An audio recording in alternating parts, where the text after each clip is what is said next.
Bismillahirrahmanirrahim. Assalamualaikum warahmatullahi wabarakatuh. Waalaikumsalam warahmatullahi wabarakatuh. Alhamdulillahirrahmanirrahim. Nabi nasta'in ala umur dunyawatin. Salatu wassalamu ala asrafil anbiya'i mursalin wa ala alihi wa sahbihi ajmain. Amma ba'du. Alhamdulillahirabbil alamin. Pagi hari ini kita bisa sama-sama berkumpul untuk bermuajahah dan sama-sama menimba ilmu dari ustaz kita Al-Ustaz Ahmad Jailani. Marilah kita mulai kajian ilmu pada pagi hari ini dengan baca Al-Basmalah. Bismillahirrahmanirrahim. Pada Al-Ustaz, ukuran tempat kami persilakan.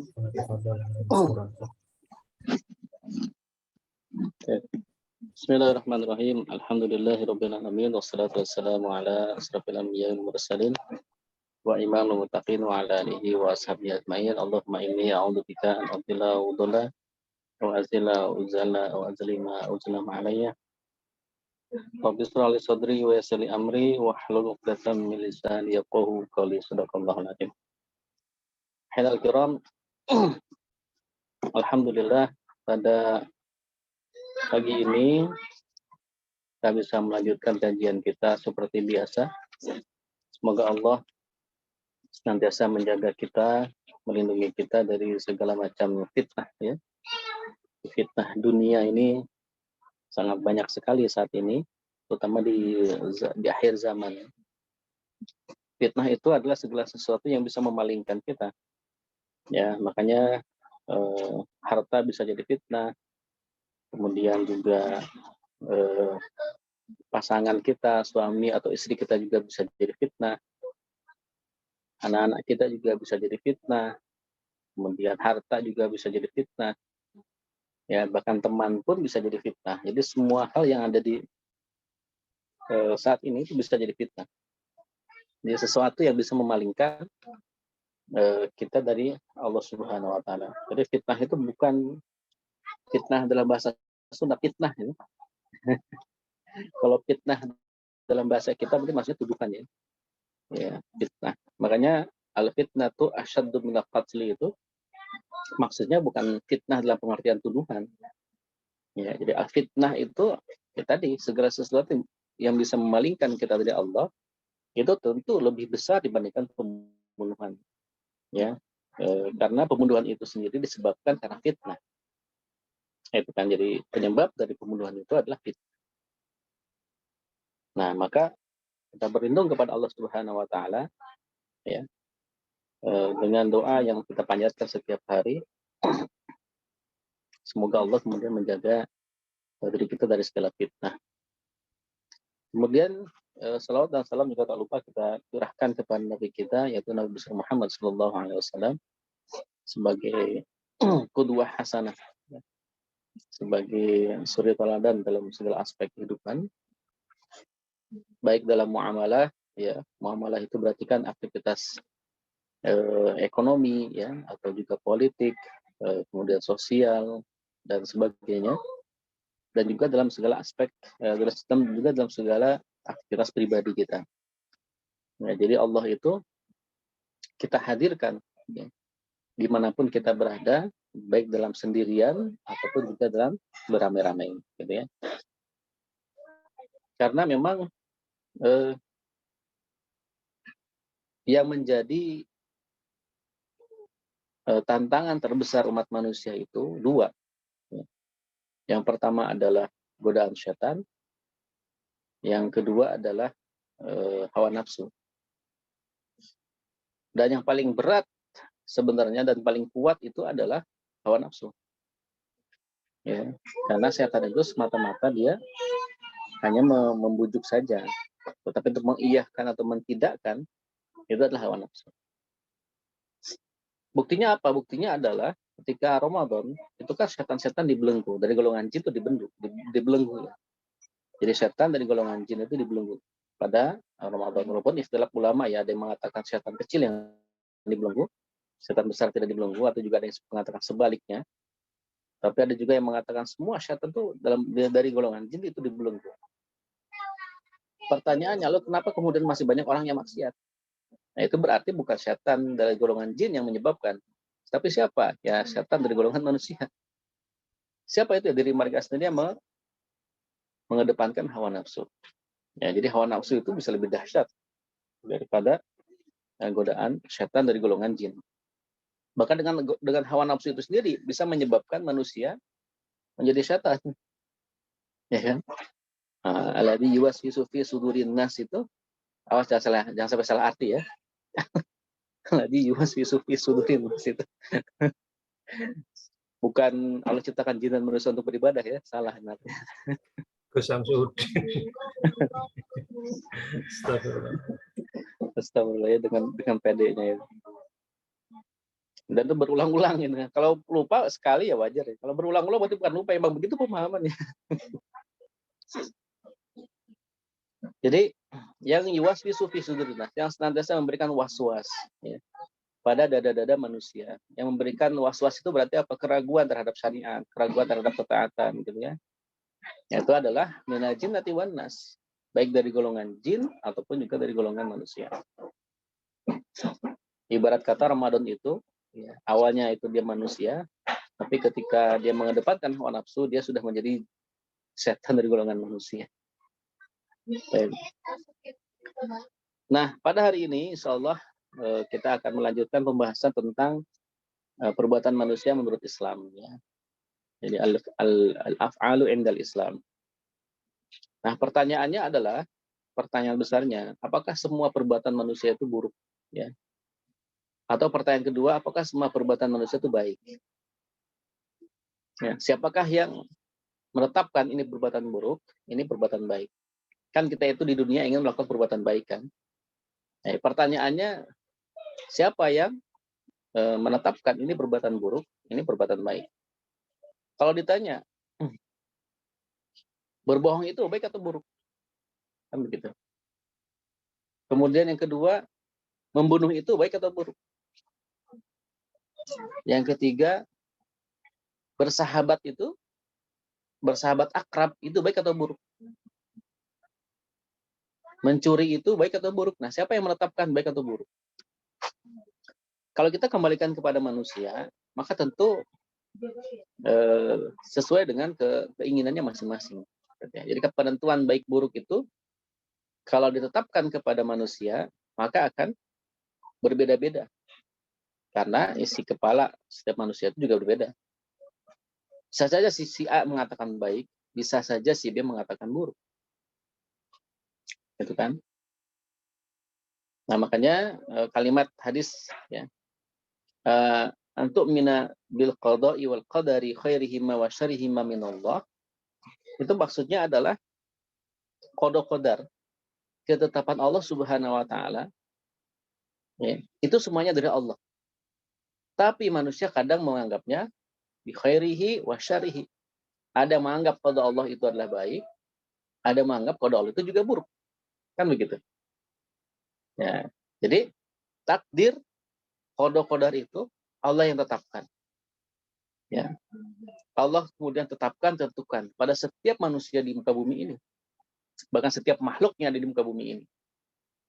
Nah, ketika sudah terjadi qada qadar tadi, maka tentu akan banyak persepsi di tengah-tengah manusia. Ada yang menganggap itu baik, ada yang menganggap itu buruk. Misalnya, orang yang terkena penyakit jantung. Tentu perspektif orang yang terkena penyakit jantung itu buruk. Itu musibah buat dirinya. Tetapi, bagi dokter jantung, itu berkah. Karena tanpa ada pasien yang menderita penyakit jantung, dia dapat gajinya dari mana? Gitu kan kira-kira.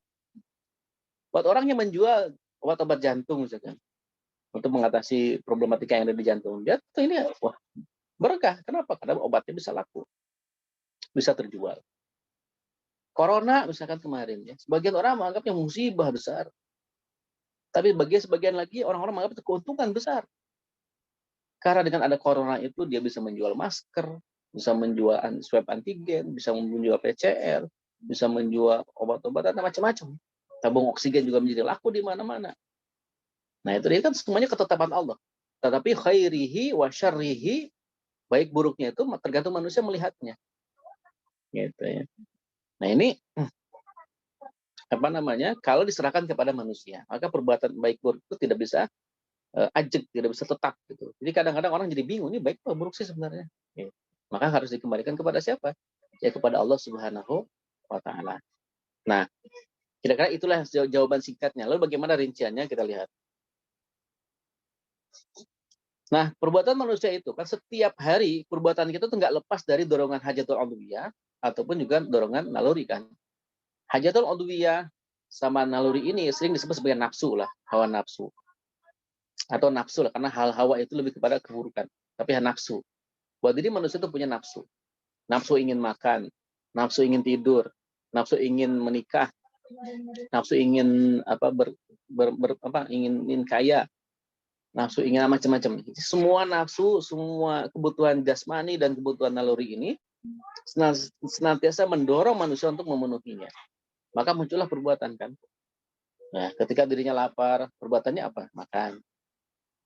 Ketika dia misalkan ingin memenuhi rasa cinta dia kepada lawan jenis, ya, ada yang menikah caranya, ada yang pacaran, ya, ada yang berzina.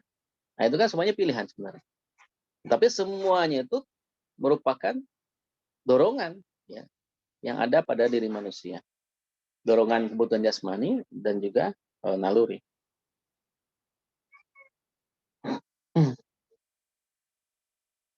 Nah, tetapi motivasi untuk melakukan itu merupakan pilihan manusia, ya. Pilihan manusia. Begitupun juga dengan tujuan itu juga pilihan. Jadi tujuan perbuatan itu mau apa? Itu adalah pilihan.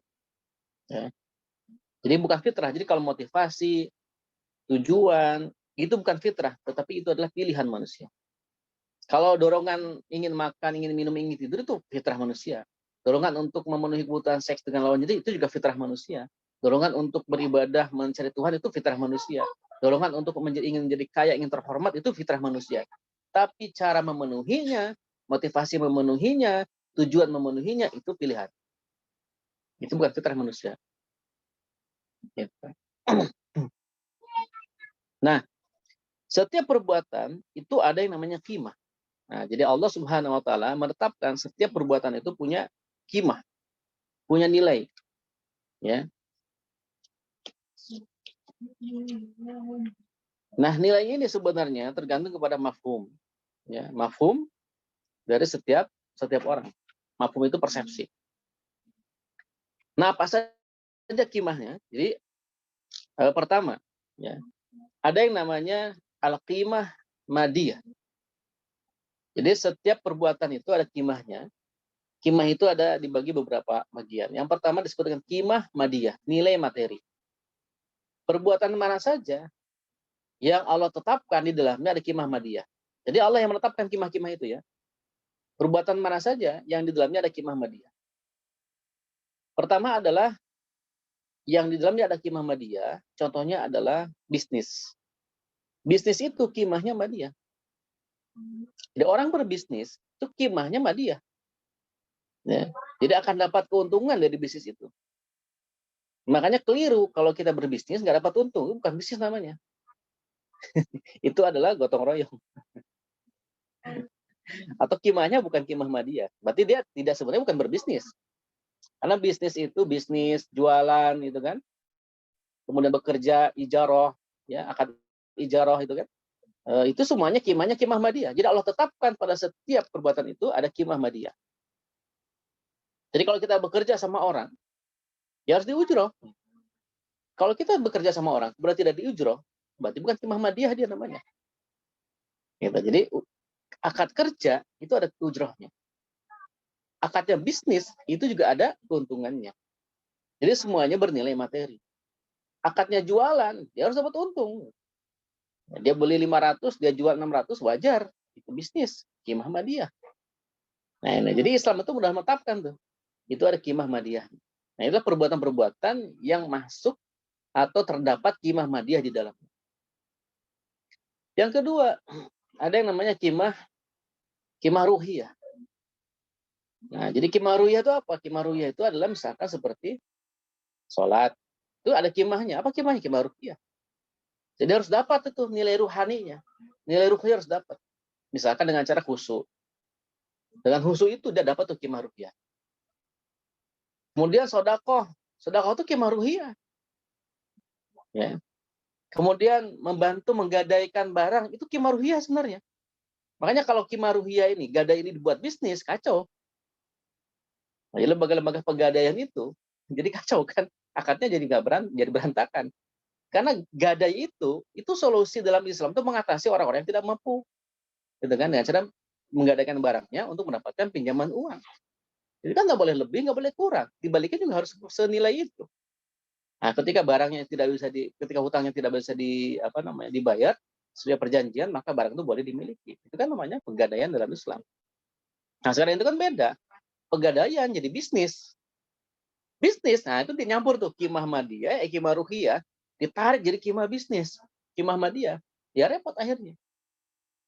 Nah, ini gimana caranya? Ya udah, ambil untung dari pegadaian itu kan. Nyicilnya dilebihin, riba jadinya kan itu. Makanya jadi kacau. Ini kan akadnya ijarah. Nah, itu dia, dua transaksi, dua akad, satu transaksi. Satu sisi dia gadai, rahan, di sisi lain dia ijarah coba. Nah, jadi nggak bisa, ya nggak bisa. Ad-doman, jaminan juga sama. Jaminan itu dalam Islam itu qimah ruhiyah, bukan qimah madiyah. Ketika jaminan itu dijadikan sebagai bisnis, wah repot lagi. Haji itu qimah ruhiyah. Ketika haji dibuat bisnis, kacau lagi. Gitu. Hajinya ya, gitu. Tapi kalau jasa untuk berangkat haji itu beda lagi. Ya, travel itu kan dia bisnis memang. Tapi hajinya kalau dibisnisin, itu enggak boleh. Nah, kalaupun misalkan bayar orang, itu ada namanya ganti ya, haji badal istilahnya. Itu beda lagi, itu ada syariatnya, ada ketentuannya haji badal itu. Gitu ya. Nah, jadi qimah ruhiyah ini adalah qimah yang hanya nilai-nilai yang didapatkan dari aktivitas yang itu nggak ada nilai madiyah, tapi dia adalah hanya dari Allah Subhanahu wa taala. Jadi nilainya adalah nilai mendapat pahala aja. Qimah ruhiyah. Gitu ya. Ketiga ada qimah insaniyah. Nilai kemanusiaan. Nah, contohnya apa? Ada nilai kemanusiaan. Itu adalah berbuat baik sama tetangga yang non-muslim, itu ada qimah insaniyah. Ketika tetangga muslim itu minta tolong sama kita, ya kita bantu. Ketika kemudian ada tetangga kelelep dan dia itu bukan muslim, atau orang lain lah ya bukan tetangga, dan dia non muslim, terlihat dari simbol yang dia pakai, misalkan ada salibnya, kelelep, kita tolong ya, tolong. Itu ada qimah insaniyah, ya, nilai-nilai kemanusiaan. Ya. Bisnis sama non muslim, ya, selain ada qimah madiyah juga ada qimah insaniyah. Gitu. Nah, ini qimah yang ketiga. Yang keempat ada qimah maslahiyah, qimah kepentingan. Ya, qimah kepentingan. Jadi ada qimah ruhiyah, qimah madiyah, qimah insaniyah, qimah khuluqiyah, nilai akhlak. Ya, ada nilai-nilai akhlak. Ya, dari kita misalkan berbuat baik kepada orang tua kita, itu ada nilai khuluqiyahnya, ada qimah khuluqiyahnya. Ini adalah nilai-nilai akhlak. Nah, pertanyaan berikutnya, qimah-qimah ini ada 4 qimah tadi, apakah bisa nyampur? Bisa. Ya. Nah, satu perbuatan kadang-kadang juga ada satu qimah saja, ada 2 qimah.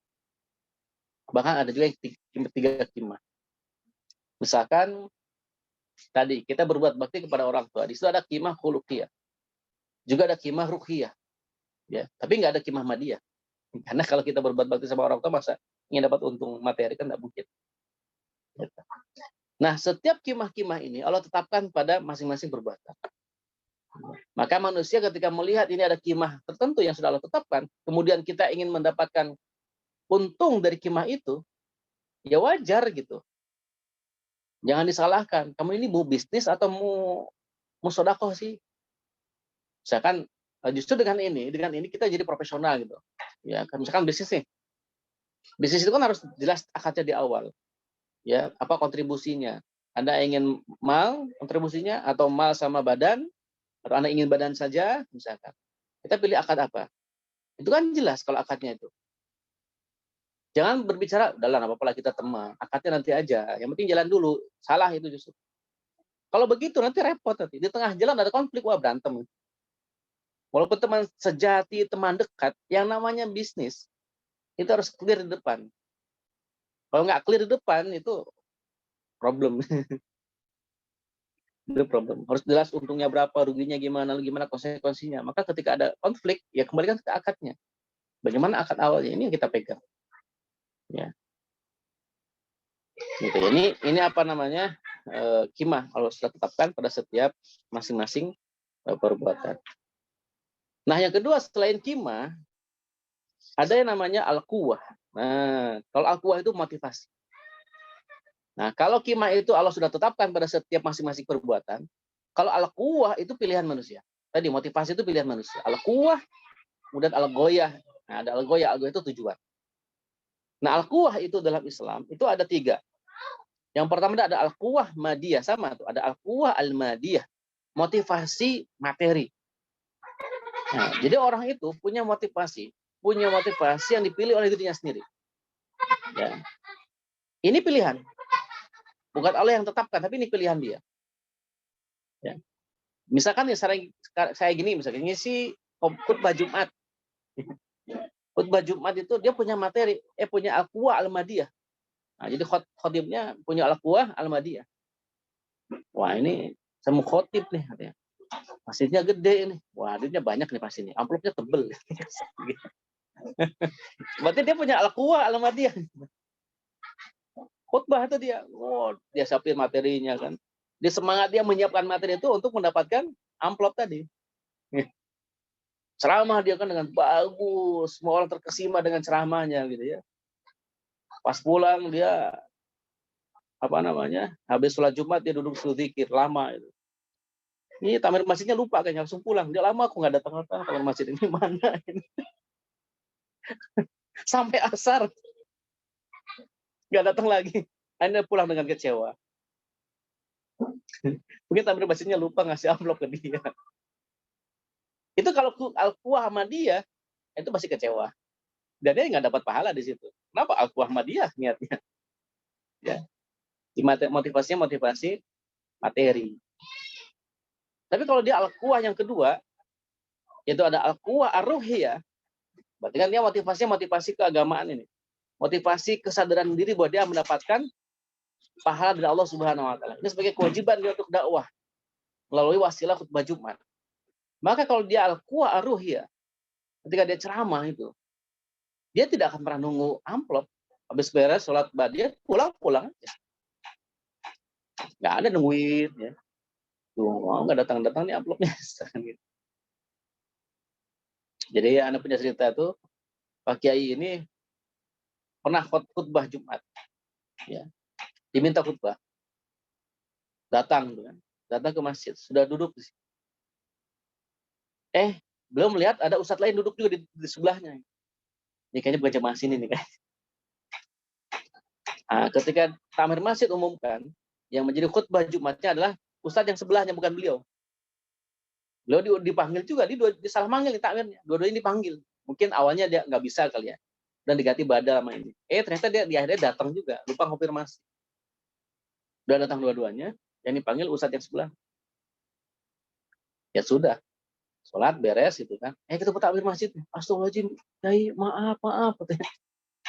Dikira yang pertama tadi nggak bisa, maaf pagi saya panggil untuk ngisi badalin beliau gitu kan. Enggak apa-apa. Habis itu pas pulang dikasih amplop. Ini amplop, jangan. Saya kan khutbah. Jangan, enggak usah. Gitu. Kalau yang Madiyah kan masih, oh iya nggak apa-apa. Saya sini transport ini pakai mobil jauh ini. Atau dulu ada penceramah, itu paling waktu itu saya di kampung di Depok. Ada penceramah top itu penceramah artis itu. Ustadz artis. Dia mentarif gitu. Kemudian datang tuh. Kalau nggak segitu dia nggak mau datang.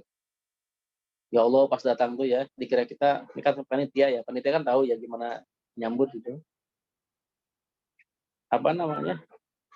Sombongnya minta ampun ya. Bilang kok tempatnya begini. Terus datang tuh nggak sapa dulu sama tokoh-tokoh masyarakat. Kan kita duduk berjejer tuh, ada ustadz setempat, ada RT, ada RW, ada lurah, ya kan, duduk di situ tuh. Dia nyelonong aja, nggak salim, nggak apa, nyelonong, duduk, langsung ceramah, itu pulang. Kata warga situ nih, kata pengurus-pengurusnya ya, ini orang ustadz kok nggak punya adab gitu. Ya saya juga jengkel itu, padahal saya udah baik-baik sama dia kan. Ya Allah, ya Rabb. Nah ini ya, jadi al-quwah al-madiyah, motivasi materi itu pasti ada pada setiap manusia ketika dia memang memilih itu. Ya. Ini adalah pilihan dia. Yang kedua ada al-quwah al-ma'nawiyah. Jadi motivasi emosional atau non materi.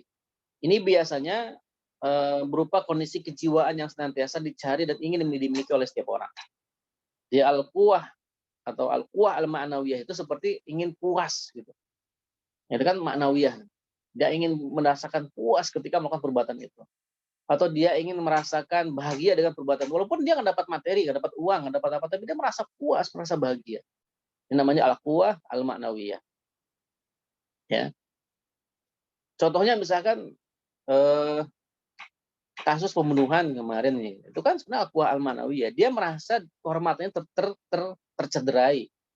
Dia merasa kehidupan pribadinya diganggu misalkan. Kemudian dia meminta orang untuk membunuhnya atau bahkan dia sendiri yang membunuhnya gitu kan. Ini ada aqwa al-manawiyah. Ya, nggak dapat materi dari situ. Bahkan bisa jadi dia rugi. Ya, kalau ketahuan dia pasti di penjara. Tapi dia mungkin merasa puas. Itu aqwa al-manawiyah. Yang ketiga ada al-quwa ar-ruhiyah tadi. Ini berupa kesadaran seseorang bahwa dirinya mempunyai hubungan dengan Allah Subhanahu wa ta'ala. Nah, tiga motivasi, tiga al-quwah inilah yang mampu mendorong seseorang untuk melakukan perbuatan. Ya. Nah, adapun pengaruh masing-masing motivasi ini berbeda. Ya. Kadang ada yang kuat, kadang ada yang lemah. Mana di antara tiga motivasi ini yang paling kuat? Ya.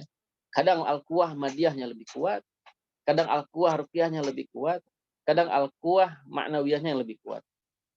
Ya, jadi memang ini tergantung kita sebenarnya. Tergantung kita ingin memiliki al-quwah yang mana. Gitu ya. Nah, ketika kita misalkan bekerja, itu akuahnya bisa kita pilih. Saya akuah pertama ada akuah ruhiyah, pilihan saya. Apa? Saya bekerja karena ini perintah Allah. Saya melaksanakan perintah Allah untuk berusaha, ya, untuk memenuhi kewajiban saya, menafkahi keluarga saya, misalkan, atau menafkahi diri saya sendiri. Ya, karena wajib bagi seorang laki-laki dia menafkahi dirinya sendiri. Tapi tidak wajib bagi perempuan menafkahi dirinya sendiri. Gitu. Itu yang pertama. Kemudian yang kedua, saya ingin mendapatkan al-quwah al-madiyah. Jadi bekerja itu, saya ingin mendapatkan materi, ingin mendapatkan gaji. Ya enggak apa-apa. Jadi al-quwah al-madiyah. Di sisi lain, selain kita ingin mendapatkan al-quwah al-madiyah, saya juga ingin mendapatkan al-quwah al-manawiyah, kebahagiaan. Ya, kesenangan dengan mendapatkan gaji atau persahabatan dengan teman-teman yang lain. Karena kalau saya tinggal di rumah saja, saya tidak punya teman dengan yang lain. Nah, itu bisa. Ya, jadi al-quwah ini, motivasi ini bisa kita pilih, bisa kita gabungkan. Ya. Nah, tadi ada qimah, ya, ada qimah, ada al-quwah. Bedanya apa? Kalau qimah itu yang ada pada setiap perbuatan, Allah yang tetapkan. Ini perbuatan A ada qimah madiyahnya, ini perbuatan B ada qimah insaniyahnya, ini perbuatan C ada qimah ruhiyahnya. Jadi qimah itu, nilai itu sudah ada pada perbuatan masing-masing, Allah yang tetapkan. Kalau al-quwah itu muncul dari diri kita sendiri. Kita yang memilih. Ya, motivasi apa yang akan kita lakukan untuk melakukan perbuatan itu. Bisa saja qimahnya qimah madiyah perbuatan itu, jadi perbuatan itu punya qimah madiyah, tetapi kita menggunakan al-qimah ar-ruhiyah sekaligus juga al-qimah al-quwah ar-ruhiyah juga al-quwah madiyah secara bersamaan. Gitu. Nah, jadi kalau motivasi itu tergantung pilihan kita. Nah, jadi sebab motivasi di sini sebutkan motivasi materi atau kebendaan al-qimah madiyah tadi itu mempunyai pengaruh yang lemah dan mudah dipatahkan. Sebab motivasi materi atau kebendaan tersebut berasal dari kebutuhan jasmani atau naluri manusia, serta alat yang digunakan untuk memenuhi keduanya. Kadangkala kebutuhan jasmani atau naluri yang mendorong seseorang melakukan perbuatan, namun orang tersebut tidak memenuhinya karena dia tidak memerlukannya atau karena dapat menahan dorongan nafsunya. Orang lapar misalkan, biasanya didorong oleh kebutuhan jasmaninya untuk makan, tetapi dorongan tersebut kadang bisa dia tahan. sehingga dorongan tersebut tidak dipenuhi dalam wujud melakukan aktivitas makan. Nah, jadi kalau dilihat dari grade-nya, al-quwah madiyah, al-quwah ruhiyah, al-quwah manawiyah, maka al-quwah madiyah itu termasuk motivasi yang paling lemah. Ya, motivasi yang paling lemah. Jadi kalau hanya didorong oleh al-quwah al-madiyah saja, satu orang misalkan bergabung di satu organisasi, motivasinya motivasi materi. Ketika dia tidak mendapatkan materi, dia akan pergi. Gitu. Begitupun juga kalau dia bekerja di satu perusahaan yang memang di dalamnya ada qimah madiyah, tapi motivasi dia hanya motivasi al-quwah madiyah saja, materi saja, ketika gajinya kurang dia akan resign. Gitu. Jadi itu kalau al-quwah madiyah yang dia pegang. Makanya al-quwah madiyah ini termasuk yang lemah. Tidak pas kalau kita membangun suatu komunitas itu dibangun dari al-quwah al-madiyah. Karena akan lemah dan cepat bubar. Ya, buktinya apa? Ya buktinya tadi. Partai-partai itu kan, kenapa mereka bisa gabung? Karena ingin mendapatkan al-quwah madiyah. Ketika madiyahnya nggak dapat, materinya nggak dapat, bubar. Gitu. Ya. Nah yang kedua, al-quwah manawiyah, baru grade kedua. Al-manawiyah memang lebih kuat dibandingkan al-quwah madiyah. Ya. Tetapi tetap dikatakan dia lemah juga. Ya. Disebutkan di sini, orang yang diberi hadiah uang miliaran atau bahkan triliunan rupiah, mobil mewah, rumah indah, serta barang-barang mewah lainnya bersedia melakukan perbuatan tertentu, misalnya bersumpah palsu di pengadilan, membuat pengakuan palsu, mungkin saja tidak bersedia melakukannya. Hanya sekedar untuk mendapatkan materi tersebut. Jika dia mempunyai kekuatan emosional. Nah, jadi kalau dia punya kekuatan emosional, misalkan takut berdusta, tidak ingin mengorbankan harga diri, kemudian tidak ingin dicap sebagai pengkhianat, atau pembohong, dia akan menolak itu. Walaupun ditawari dengan harta yang banyak, tapi dia punya kehormatan, dia punya harga diri, ya, dia tidak ingin dicap sebagai orang yang dusta, dia tidak ingin dicap sebagai orang yang pengkhianat, maka dia akan menolak. Ya, berarti qimah al-quwah al-manawiyah lebih kuat dibandingkan al-quwah al-madiyah. Ya, ini dorongan al-quwah yang kedua. Nah, akan tetapi walaupun dia lebih kuat dibandingkan al-quwah al-madiyah, al-quwah manawiyah juga dia tidak bersifat konstan dan tidak tahan lama. Ya. Sebab kan al-quwah manawiyah itu tergantung pada kondisi psikologis atau kejiwaan seseorang, di mana kondisi psikologis ini berubah-ubah. Ya. Mungkin ketika dia al-quwah manawiyahnya kuat gitu ya, dia akan kuat menahan godaan materi. Tetapi ketika psikologinya lagi rendah, lagi lemah, dia akan mampu menerima godaan materi. Ya, misalkan perlawanan yang dilakukan seseorang kepada orang lain yang telah merusak nama baiknya adalah perbuatan yang didorong oleh kondisi kejiwaan atau psikologis seseorang. Begitu juga perlawanan yang dilakukan terhadap rezim yang zalim, yang dilakukan oleh sebuah bangsa yang tertindas adalah perbuatan yang dilakukan karena kondisi kejiwaan. Nah, jadi kalau perlawanannya itu karena kezaliman suatu penguasa, kemudian yang melakukan perlawanan itu biasanya al-quwah al-manawiyah. Ini adalah contoh-contoh al-quwah al-manawiyah. Namun, perbuatan yang dibangun berdasarkan motivasi tersebut bisa dipatahkan dan hilang jika kondisi kejiwaan atau psikologis yang dihadapi seseorang berubah atau dialihkan pada kondisi psikologis yang lain. Contoh misalkan reformasi di negeri inilah gitu ya. Itu kan secara psikologis itu merasa tertekan rakyat Indonesia. Karena kejahatan Soeharto dan kronik-kroniknya gitu kan. Ketika mereka mengeksploitasi kekayaan alam Indonesia untuk kepentingan pribadinya, jumlah rakyat yang miskin memang begitu banyak. Nah, kondisi kejiwaan ini kemudian terjadi krisis ekonomi juga. Ini mendorong orang untuk melakukan reformasi. Ya. Kenapa? Karena mereka merasa tertindas. Tetapi ketika kejiwaan itu berubah sekarang saja misalkan, itu kan kondisi sekarang hampir mirip dengan kondisi pada masa Soeharto, tapi tidak terjadi. Berarti ada pengalihan sebenarnya. Jadi penguasa sekarang itu pintar mengalihkan kondisi kejiwaan rakyatnya. Ketika rakyatnya itu sedang membludak-bludak, ya, kejiwaannya ketika BBM itu naik, ya, memberontak gitu, dia pintar dialihkan ke yang lain. Makanya banyak kasus-kasus yang tiba-tiba awalnya mau tenggelam naik lagi kan.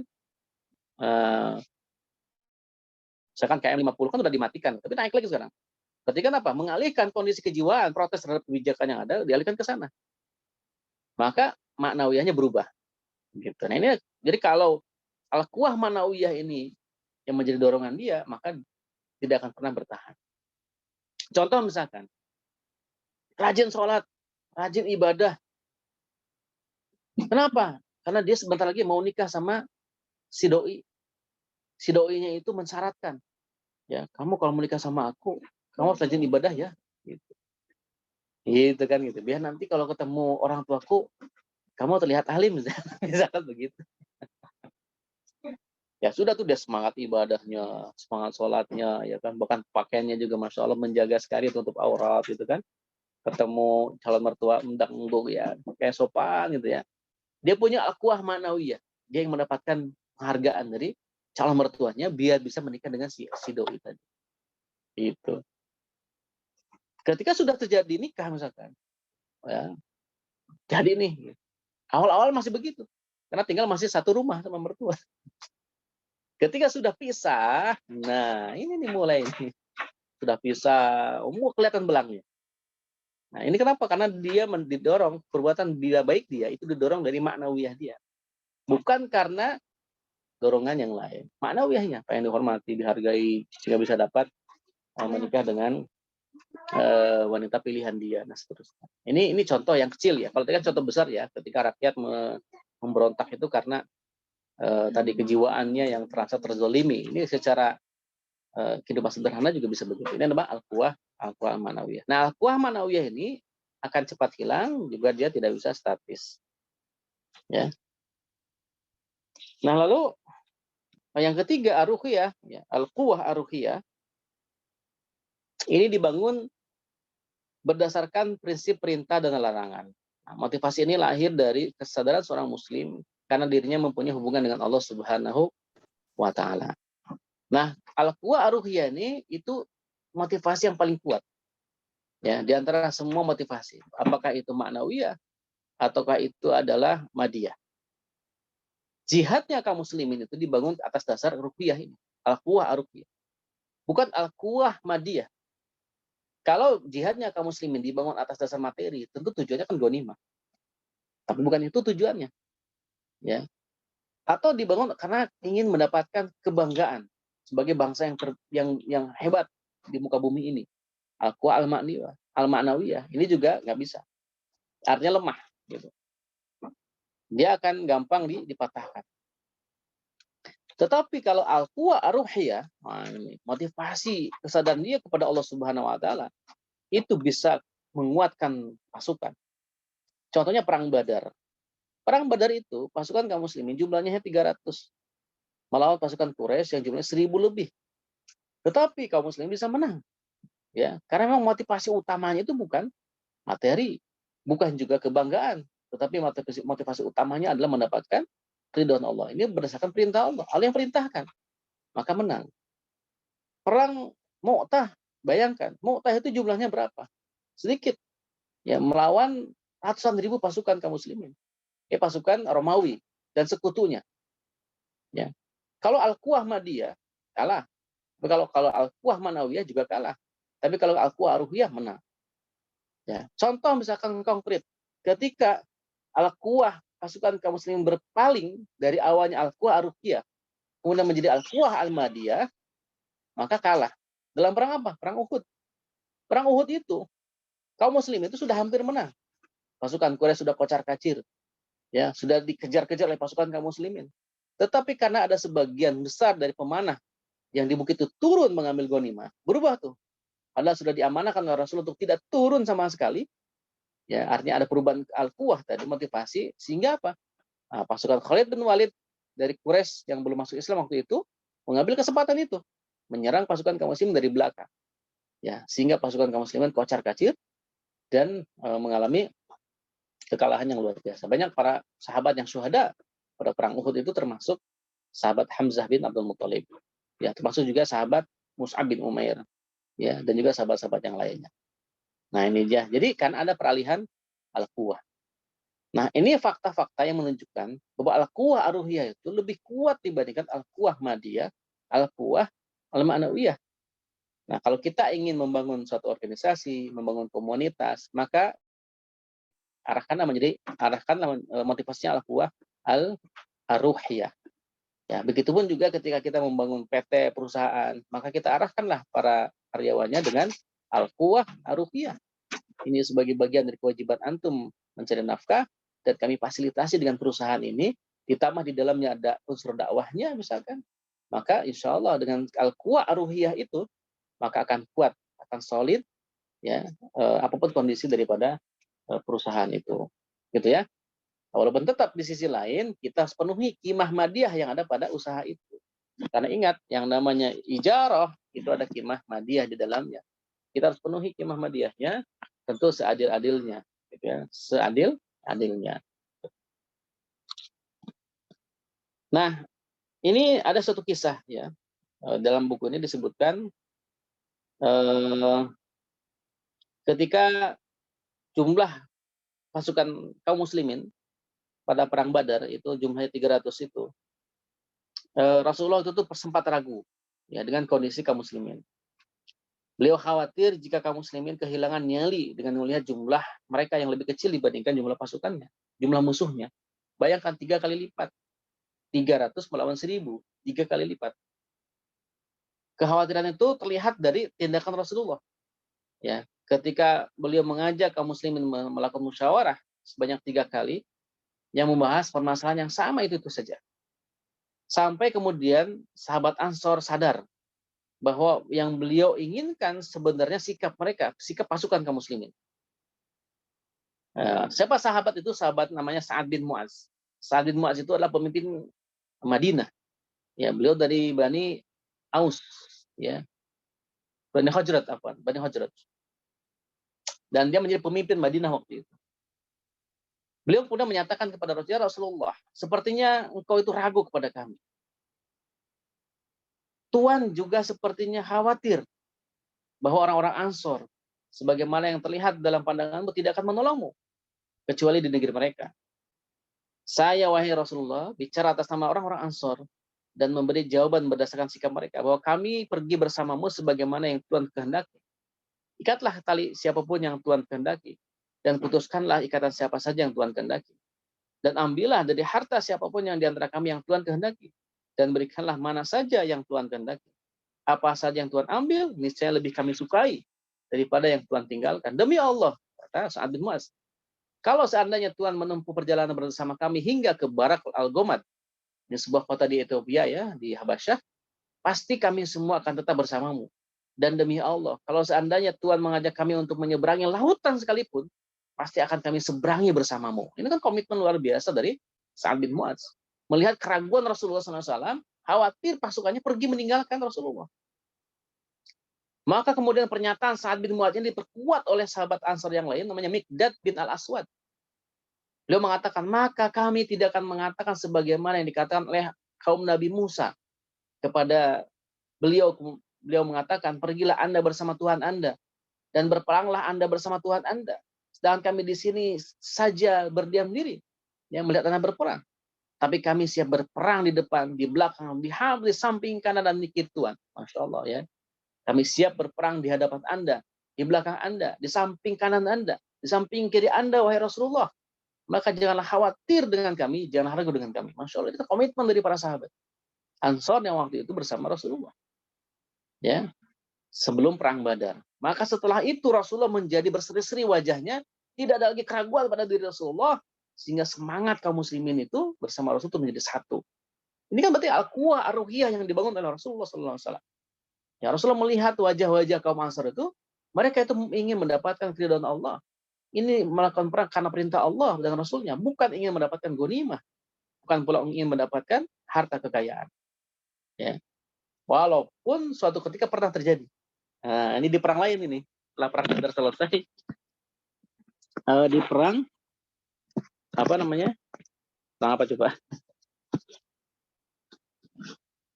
Di perang Hunain, ya. Di perang Hunain itu awalnya kaum muslimin itu kalah, tapi kemudian menang. Ya, pasukan kaum muslimin mampu mengalahkan pasukan Ghatafan, ya, Bani Ghatafan dengan sebagian pasukan Quraisy Ya, itu mampu dikalahkan oleh kaum muslimin di perang Hunain itu. Dan pada perang ini meninggalkan banyak ghanimah, ya, banyak ghanimah. Ghanimah itu kemudian Rasulullah bagi-bagikan kepada kaum muhajirin dan paling banyak dibagikan kepada orang-orang kafir Quraisy yang baru masuk Islam pada saat itu. Gitu. Dan juga diberikan kepada penguasa Ghatafan, pemimpin Ghatafan ketika dia kalah perang. Nah, maka dibagikanlah harta itu kepada mereka besar. Kaum Ansor tidak mendapatkan sama sekali harta rampasan perang. Maka di antara mereka itu, mereka saling berdiskusi. Rasul sudah kembali kepada kaumnya. Dia melupakan kita. Gitu kan. Maka protesnya ini sampai kepada telinga Rasulullah SAW, sehingga Rasulullah mengumpulkan lagi sahabat Ansor. Wahai ayuhal Ansor, wahai para pemuka Ansor, pemimpin Ansor, pasukan Ansor. Ya, aku mendengar desas-desus di kalangan antum sendiri, bahwa antum merasa pembagianku tidak adil. Ya, memberikan harta ini kepada orang-orang yang baru masuk Islam. Tapi ingatlah wahai sahabat Ansor, aku berikan ini kepada mereka untuk melembutkan hati mereka. Mu'alaf fi qulubihim itu loh. Mu'alafatu fi qulubihim. Melembutkan hati-hati mereka. Karena mereka baru masuk Islam. Dan aku berikan sebagian ke orang-orang muhajirin. Ya. Tapi sebenarnya, ya, Rasulullah kemudian mempertanyakan kepada kaum Ansor. Wahai Ansor, mereka pergi mendapatkan secuil daripada dunia ini. Tapi antum semua mendapatkan aku. Mendapatkan Rasulullah. Ya. Apakah aku lebih tidak berharga diberikan harta-harta yang mereka bawa? Mereka berhak mendapatkan harta. Biarkan mereka mendapatkan harta dunia yang secuil itu. Tapi kalian mendapatkan aku, Rasulullah. Dan aku akan pergi bersama kalian ke Madinah lagi. Wah, nangis di situ tuh para sahabat Ansor itu. Ya Rasulullah, katanya. Kami lebih bangga mendapatkan engkau ya Rasulullah. Nah, ini kemudian mereka protesnya itu reda. Berarti Akimah Ruqyah dibangkitkan lagi. Awalnya Akimah Madiyah yang diinginkan oleh para sahabat Ansor, tapi kemudian Rasulullah alihkan kembali menjadi Al-Quwah Ar-Ruqyah lagi. Diingatkan lagi tentang Al-Quwah Ar-Ruqyah. Bahwa kalian berjuang di sini semata-mata karena Allah dan Rasulnya, bukan karena harta dan sebagainya. Nah, ini dia ya, itulah pemimpin ya, mengingatkan kembali Al-Quwah Ar-Ruqyahnya ketika pasukannya sedang futur, ya, sedang futur. Baik. Nah, lalu apa tujuan perbuatan? Apakah tujuan perbuatan yang kita lakukan ini? Nah, jika kita menganalisis hukum-hukum syara yang memerintahkan kita untuk melakukan perbuatan tertentu, niscaya kita akan menemukan nilai-nilai tertentu yang diperintahkan pada manusia agar direalisasikan pada saat melakukan aktivitas tadi. Ya, jadi tujuan perbuatan itu tergantung kimah dari perbuatan itu. Ada kimah madiyah, ada kimah insaniyah, ada kimah akhlakiyah, ada kimah aruhiyah. Maka setiap muslim wajib memperhatikan tuh kimah-kimah itu. Ya, kimah-kimah itu. Kenapa? Karena kimah itu memang Allah ciptakan pada perbuatan itu. Jangan sampai diabaikan. Contoh misalkan ketika Allah perintahkan jual beli, perintahkan bekerja atau membentuk syirkah, itu untuk merealisasikan nilai materi atau mendapatkan materi. Ya, maka nilai kimah madiyah itu ada pada benda. Jadi jangan malu ketika kita menjadi orang kaya, istilah katanya, membeli mobil, membeli rumah, ya jangan malu. Karena memang ada kimah madiyah di dalamnya, enggak apa-apa. Ya, tidak disebut berlebih-lebihan gitu loh kalau kita membeli mobil, kendaraan sesuai kebutuhan kita. Ya. Jadi tidak usah khawatir. Ya. Oh, kita misalkan jadi pemimpin perusahaan, gitu. HP-nya masih HP jadul, HP butut itu kan. Ya jangan juga seperti itu. Kalau HP itu adalah HP yang harus bagus untuk mendukung bisnisnya, untuk menambah kepercayaan kepercayaan pembelinya, ya itu lakukan, enggak apa-apa. Ya, justru itu Allah tetapkan ada kimah madiyah di dalamnya, enggak apa-apa gitu. Ya. Maksudnya gini, kita mampu membeli itu, ya. Niatnya bukan ingin gaya-gayaan, bukan. Ini kimah madiyah, berhak kok di situ gitu loh. Makanya kan kemudian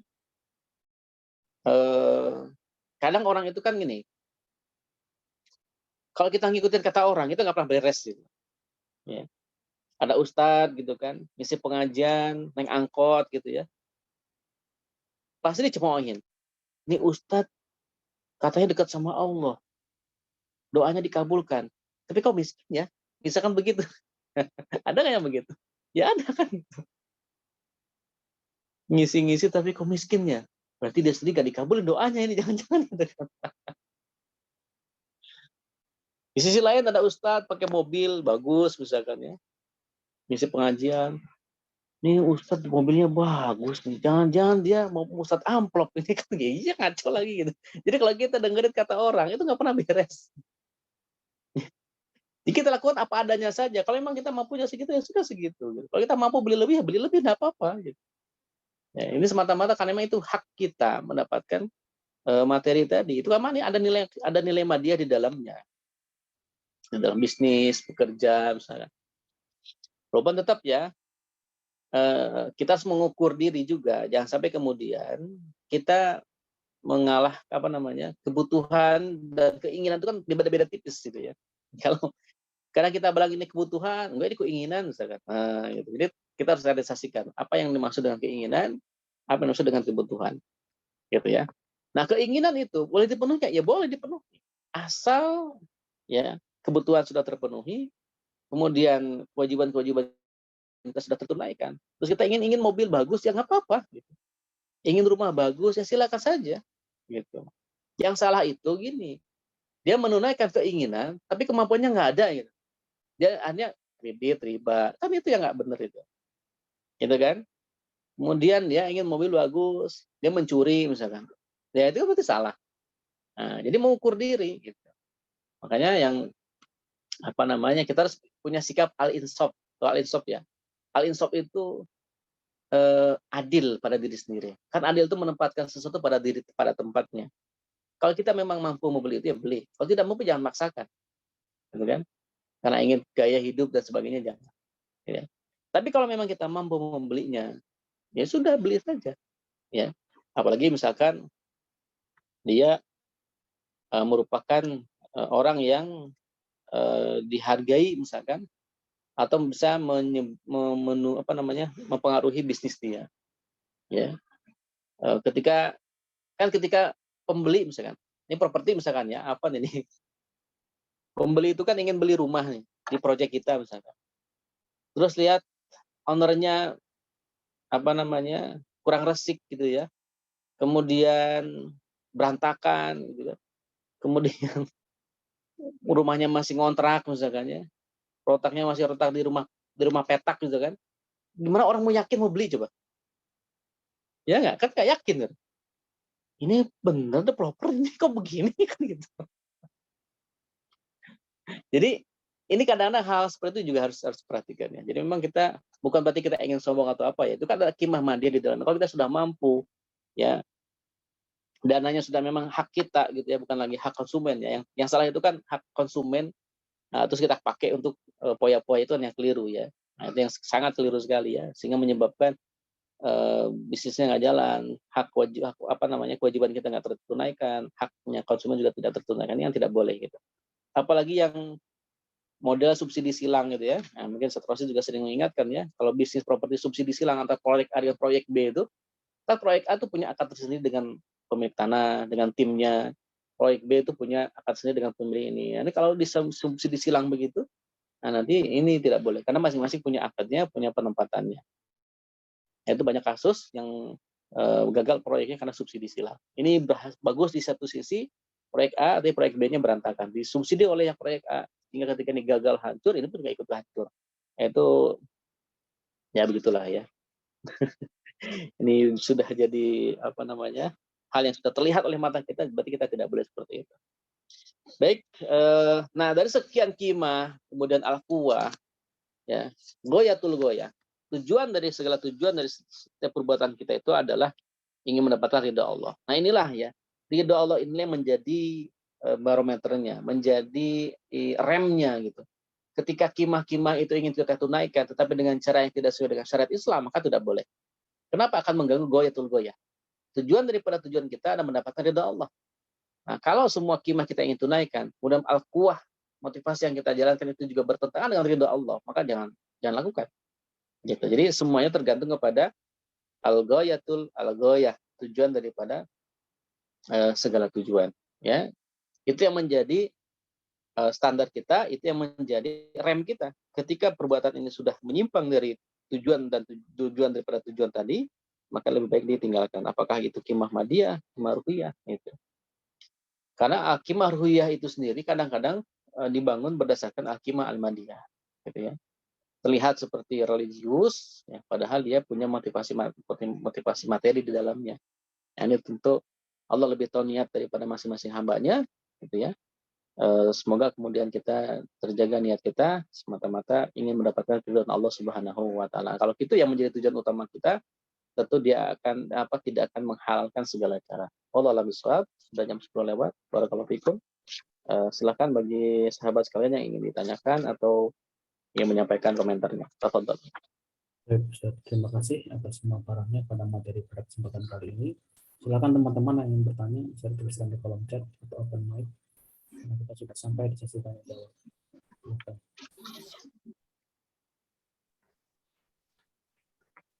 Mantap.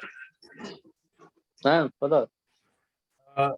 Kita itu kan baru merumuskan ya. Sudah sekian tahun berjalan, tapi kita akhirnya harus merumuskan culture, budaya kerja, gitu ya. Nanti tolong dilengkapin ya, Mas Isan, Mbak Rere, Mas Wawan. Itu kemarin kita sepakati budaya kerja yang ingin kita bangun itu takwa, gitu kan. Takwa itu kepanjangan, dan T itu tulus dalam melayani. Kemudian A yang pertama apa, Mas Ican?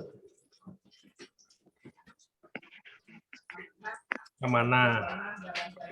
Kemudian amanah. Kenapa, Bu Ani? Amanah dan istiqomah dalam dakwah. Kemudian Q itu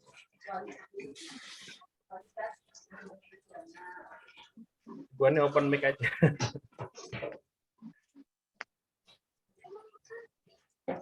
Quality. Kenapa, Bu Ani?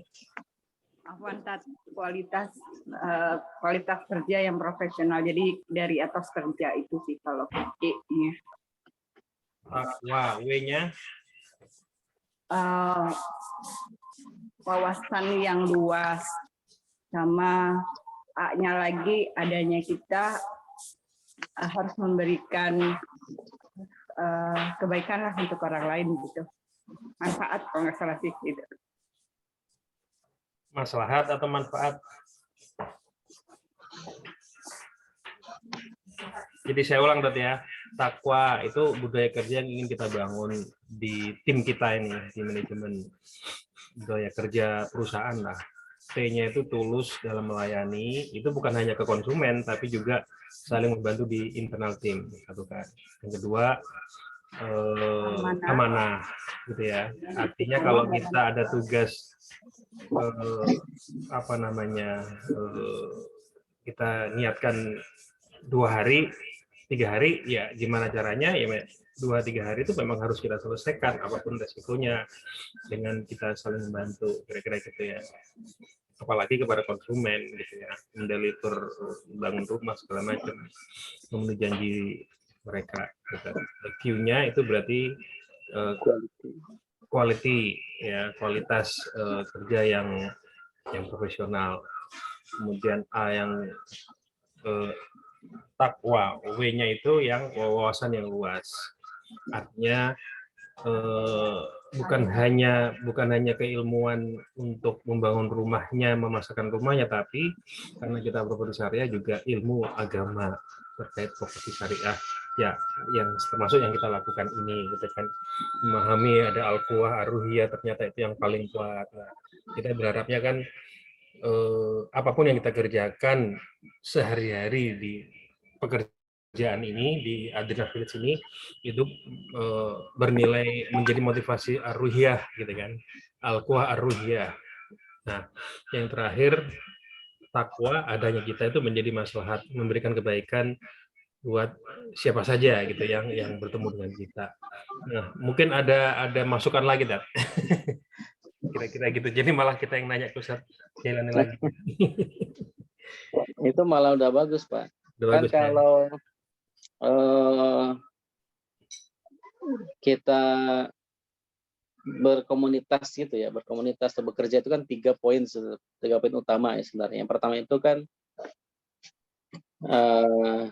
himmah aliyah ya. Kita harus memiliki amanah yang pertama, amanah ya. Yang pertama itu amanah. Di apapun posisi kita harus amanah. Jadi poin pertama dalam bekerja itu kan amanah. Ada namanya buku fikih bekerja. Itu yang poin pertama itu adalah amanah. Yang kedua itu adalah himmah. Himmah itu etos kerja. Ya, himmah itu etos kerja. Jadi disiplin, kemudian etos kerja itu kan disiplin, kemudian semangat bekerja, kemudian menunaikan hak pekerjaan dia, tepat waktu, sebagainya itu kan etos kerja itu harus tinggi. Himmah, himmahnya harus aliyah, punya visi misi atau visi misinya sejajar dengan visi misi perusahaan gitu kan. Ini harus ditanamkan kepada setiap stakeholder biasanya begitu. Yang ketiga itu adalah kafaah. Kafaah itu apa? Profesional. Gitu. Jadi dia bekerja sesuai dengan kemampuan dia. Perusahaan pun menempatkan dia berdasarkan kemampuan dia. Ya, jangan sampai kita menempatkan orang yang salah gitu. Dia kemampuannya A ditempatkan di pekerjaan yang B, itu bisa kacau. Berarti harus kafaah. Kafaah itu profesional.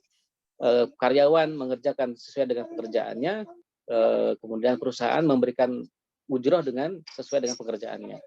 Itu namanya kafaah. Jadi ada amanah, himmah, kafaah. Ya, itu 3 hal itu biasanya menjadi patokan dalam ini. 3 hal ini bisa dipecah ya. Dengan pecahan takwa tadi kan sudah sebagian ada amanah di situ. Ada himmah, tadi kan ada quality. Quality itu kan lebih kepada kafaah ya, profesionalisme. Kemudian himmah itu adalah di dalamnya ada apa tadi yang W itu? Wawasan yang luas. Nah, Jadi dengan bukan wawasan yang hanya luas. tentang pekerjaan marketing digitalnya saja, tapi juga kaitannya dengan syiar properti syariah misalnya gitu kan. Iya, betul. Ya udah bagus itu Pak, Masya Allah. Terus dibalut dengan kalimat takwa. Mantap banget itu. Siap. Tinggal nanti yang begini-gini sih kalau harus sering didengung-dengungkan gitu. Ya, nanti ditempel-tempel itu di ruangan. Iya. Kalau bisa ada motonya gitu. Siap. Lanjut mungkin pertanyaan Mas Isan. Iya. Ya ini belum ada yang nanya lagi. Oh, saya yang nanya ya. Ya, quiz. Baik, pertanyaan pertama, Allah itu menciptakan setiap perbuatan itu ada nilainya. Ya. Jadi setiap perbuatan manusia itu atau perbuatan yang dihadapi oleh kita itu kan perbuatan itu ada manusia dengan manusia dengan benda gitu ya. Itu ada kimahnya masing-masing. Nah, sebutkan kimahnya itu apa saja. Ya, Pak. Nah, silakan. Bismillahirrahmanirrahim. Untuk kimahnya, yang pertama itu ada kimah madiyah, yang kedua kimah rukiyah, yang ketiga kimah isaniyah, yang keempat maslaniyah, dan yang kelima hulukiyah. Masya Allah, barakallahu fikum. Jamilah. Sahih. Kang Ihsan. Catat tuh sama Nida. Siapa tadi ya? Mbak Nida. Oh, Mbak Nida. Baru lagi. Gantiin Mbak Putri. Oh, Mbak Putri kemana? Ke bagian keuangan nih baru. Oh, iya. Mbak Putri udah pindah. Baik. Satu lagi. Iya. Baik. Dalam setiap perbuatan itu manusia itu memiliki motivasi ya, al-quwah ya. Nah, sebutkan 3 al-quwah yang dimaksud, kemudian mana yang paling kuat di antara 3 al-quwah tadi. Ayo. Saya mencoba menjawab ya. Ya. 3 aqua itu aqua rupiah, aqua aqua madiyah sama aqua maknaniyah. Masya Allah. Ya, benar ya. Ma'nawiyah, madiyah sama ruhiyah. Mana yang paling kuat? Yang paling kuat aqua rupiah Ustaz ya. Yang paling lemah kan aqua madiyah. Ya madiyah yang paling lemah. Yang paling kuat rupiah, benar nggak Ustaz? Baik, sahih ahsan tuh, barakallahu fikum. Masalah Kang Rizky Fitransah ya. Ya, baik. Terima kasih. Baik. Barakallahu kepada teman-teman yang sudah. Kuah motivasi ya Rizky, bukan kuah yang lain. Bukan Ya. kuah sop ya. Ya, akhirnya kita sampai juga di penghujung daripada majelis ilmu pada pagi hari ini. Marilah kita tutup dengan sama-sama membaca istighfar 3 kali. Astagfirullahaladzim, Astagfirullahaladzim, astagfirullahaladzim. membaca doa kafaratul majlis. Subhanakallahumma Ya. wa Subhanakallahumma bihamdika, wa bihamdika, asyhadu an la ilaha illa anta, astaghfiruka wa ilaik. Terima kasih. Assalamualaikum warahmatullahi wabarakatuh. Waalaikumsalam warahmatullahi wabarakatuh. Assalamualaikum warahmatullahi Nah, iya,